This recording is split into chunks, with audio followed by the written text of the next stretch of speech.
دین اسلام ہی سچا مذہب ہے، اسے اپنائیے۔ حضرت عبداللہ بن مسعود رضی اللہ تعالیٰ عنہ سے مروی ہے کہ نبی کریم صلی اللہ علیہ وسلم نے یہ آیت تلاوت فرمائی کہ اللہ رب العزت جس کو ہدایت دینا چاہتا ہے اس کے سینے کو اسلام کے لیے کھول دیتا ہے۔ اس کے بعد آپ نے فرمایا کہ جب نور ایمانی سینے میں داخل ہوتا ہے تو پھیل جاتا ہے، یعنی دل و دماغ میں سرایت کر جاتا ہے۔ آپ سے پوچھا گیا کہ کیا اس کی کوئی علامت ہے؟ تو آپ نے فرمایا کہ ہاں، اس کی 3 علامات ہیں۔ نمبر 1 دنیا سے بے رغبتی، نمبر 2 آخرت کی جانب رجوع، اور نمبر 3 موت کے آنے سے پہلے اس کی تیاری۔ تشریح: یہ ایک ناقابل انکار حقیقت ہے کہ ہدایت اللہ ہی کے قبضے و قدرت میں ہے۔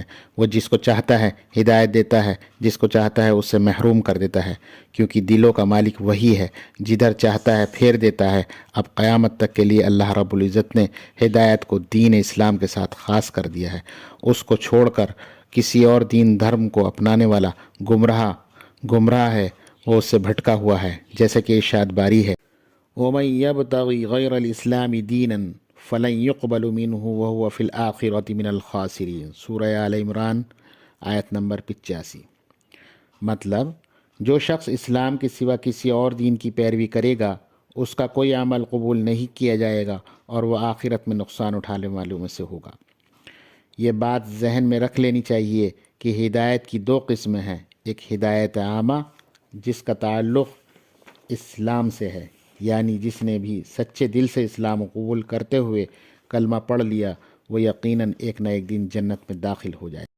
جس شخص کی موت اس حال میں ہو کہ اسے اللہ کے معبود ہونے کا یقین کامل ہو، یعنی وہ سچے دل سے کلمہ پڑھ چکا ہو، تو وہ جنت میں داخل ہوگا۔ اور ہدایت کی دوسری قسم ہدایت خاصہ ہے، جو مخصوص بندگان خدا ہی کو عطا کی جاتی ہے۔ اسی کا تذکرہ درجہ بالا روایت میں نبی کریم صلی اللہ علیہ وسلم کرتے ہوئے ارشاد فرماتے ہیں کہ جب ہدایت کا نور کسی انسان کے سینے میں داخل ہو جاتا ہے تو اس کے اثرات پورے جسم میں پھیل جاتے ہیں، دل و دماغ روشن ہو جاتا ہے اور احکام شریعہ کی پیروی کے جذبے سے انسان کا دل لبریز ہو جاتا ہے۔ صحابہ کرام رضی اللہ تعالیٰ عنہ نے سوال کیا کہ یا رسول اللہ، اس نور ایمانی کے دل و دماغ میں داخل ہونے کی کوئی علامت بھی ہے؟ تو آپ نے جواب دیا کہ ارشاد فرمایا کہ اس کی 3 علامتیں ہیں۔ جس شخص میں یہ 3 علامتیں موجود ہوں گی اس کا قلب نور ایمانی سے منور ہوگا۔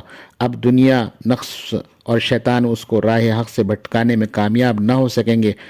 وہ زندہ رہے گا تو ایمان کامل کے ساتھ، اور دنیا سے رخصت ہوگا تو ایمان کی دولت اپنے ساتھ لے کر جائے گا۔ ذیل میں مندرجہ ذیل بالا تینوں علامات کا ذکر کیا جاتا ہے۔ براہ کرم ایک ایک کو پڑھتے جائیں اور اپنا جائزہ لیتے جائیں۔ اگر وہ علامات آپ کے اندر موجود ہیں تو خدا کا شکر ادا کریں، اور اگر نہیں ہیں تو پیدا کرنے کی فکر کریں۔ نمبر 1، نبی کریم صلی اللہ علیہ وسلم ایمان کامل کی پہلی نشانی ذکر کرتے ہوئے ارشاد فرماتے ہیں کہ انسان کا دنیا سے بے رغبت ہونا نور ایمانی کے دل میں موجود ہونے کی علامت ہے۔ جس شخص نے اپنے اندر یہ خوبی پیدا کر لی وہ اپنے قلب و جگر کو روشن کرنے میں کامیاب ہو جائے گا۔ دنیا سے بے رغبت ہونے کا صحیح مفہوم: دنیا سے بے رغبت ہونے کا مطلب یہ نہیں ہے کہ انسان دنیا سے بالکل کنارہ کش ہو جائے، اہل و عیال اور بال بچوں کو نظر انداز کر دے، اعزاء و اقارب، والدین اور بھائی بہنوں سے راہ و رسم ختم کر دے، ہر وقت اس کے منہ پر وحشت و اداسی چھائی رہے، نہ کسی سے ہنسے بولے اور نہ ہی بات چیت کرے، اسی کو رہبانیت کہتے ہیں، جس کی اسلام میں کوئی گنجائش نہیں ہے۔ جو لوگ اس طرح سے اپنی دینداری کا ڈھونگ رچاتے ہیں ان کا اسلامی شریعت سے کوئی تعلق نہیں ہے، کیونکہ دنیا سے بے رغبت ہونے کا صحیح اسلامی مفہوم یہ ہے کہ انسان دنیا کے تمام امور شریعت اسلامیہ کے دائرے میں رہتے ہوئے انجام دے، بیوی بچوں، رشتہ داروں اور پڑوسیوں کے حقوق ادا کرے، اور کسی بھی لمحہ آخرت سے بے فکر ہو کر محض دنیا کی طلب میں مشغول نہ ہو۔ ایسا شخص کاروبار تو کرے گا لیکن بے ایمانی اور دھوکہ بازی سے بچے گا۔ وہ تجارت تو کرے گا مگر جھوٹ بولنے اور ہیرا پھیری کرنے سے دور رہے گا۔ ملازمت یا کھیتی باڑی میں بھی اگر مصروف ہوگا تو نہایت ایمانداری سے اپنی ذمہ داریوں کو ادا کرنے میں لگے گا، اور ہرگز کسی کو اپنی زبان اور ہاتھ سے ناحق نقصان نہیں پہنچنے دے گا۔ بہن بھائیوں کے علاوہ وہ دیگر اعزاء و اقارب کے بھی حقوق ضائع کرنے سے بچے گا۔ والدین اور پڑوسیوں سے حسن سلوک کرے گا، نیز کسی بھی موقع پر دنیا والوں کی طرح سے محض تھوڑے سے فائدے کو حاصل کرنے کے لیے شرعی حکم کے خلاف ورزی نہیں کرے گا، کیونکہ اس کو معلوم ہے کہ دنیا عمل کی جگہ ہے اور انسان یہاں جو کچھ بھی کرے گا کل قیامت کے دن اس کا حساب دینا ہوگا۔ جیسا کہ ایک روایت میں نبی کریم صلی اللہ علیہ وسلم حقیقت کو بیان کرتے ہوئے ارشاد فرماتے ہیں، نبی کریم صلی اللہ علیہ وسلم نے ارشاد فرمایا کہ دنیا پیچھے جا رہی ہے، آخرت سامنے سے آ رہی ہے، اور ان میں سے ہر ایک کے چاہنے والے ہیں۔ تم آخرت کے چاہنے والے بنو، دنیا کے چاہنے والوں میں سے مت بنو۔ بے شک آج عمل کا زمانہ ہے، حساب نہیں، اور کل یعنی قیامت کا دن حساب کا ہوگا، اس میں عمل کی کوئی گنجائش نہیں ہوگی۔ کیا یہ حقیقت نہیں ہے کہ ہم دنیا کے تھوڑے سے فائدے کے لیے آخرت کو بھلا بیٹھے ہیں؟